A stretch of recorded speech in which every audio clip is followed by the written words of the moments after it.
हुन्छ त guys boost guys तपाईँ बुइ मलाई यहाँ त गफमा पारेर लेट्स गो बुइले मलाई गफमा पारेर यसले मलाई गेम हराउन लाग्यो यसले गाइस उता टिस त्यतिकै हार्छ हो तिमी गेम एउटा बुस्टिङ आछ उतापट्टि अलि बचेर है हामी चाहिँ उताबाट 30,000 छ अलरेडी हाम्रो छैन अब गाइस अब दाम मिलाएर ग्यालेक्सी हानिरहेछ हो केटा त्यताबाट हारे नि गाइस हामी त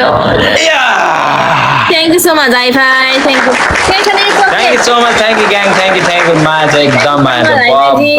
ओके थ्यांक यू हजुरलाई धेरै धेरै धन्यवाद भयो ल भाइ छिमी हार जितको कुरा भएन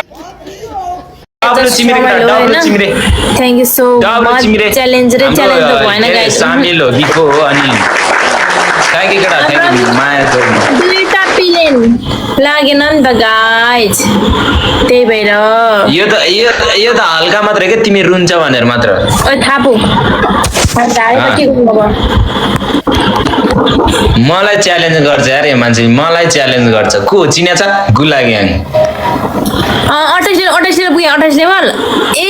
हाई-फाई ल गाइस सबैले 28 लेभल पुग्नु भएको छ कङ्ग्रेचुलेसन ओइ आइज बेस्ट अफ 3 ल आइज बेस्ट अफ 3 1 अब के भने बेस्ट अफ 3 1 हुन्छ नि त 1 मा जित्ने 1 हुन्छ नि अब तिमीले जित्यो अब तिमीले जित्यो हुन्छ ल पनिशमेन्ट के गर्छ त ल भन नि त पनिशमेन्ट पहिले भन्नु पर्यो नि त गेम खेलेपछि भन्नुहुन्छ गाइज अब यो लास्ट गेम गाइज ल 1 भयो गाइज बेस्ट अफ 3 हो गाइज अब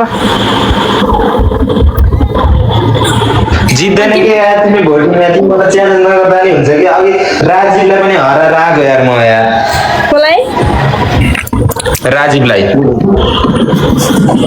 राजीव भने नि त म मोहनी मन्तले राजीवको उ त हो नि तिमी गाइस तपाईलाई congratulation guys finally 28 level let's go everybody मोहनी मन्तले बादुकी तिमीलाई बहनी रादु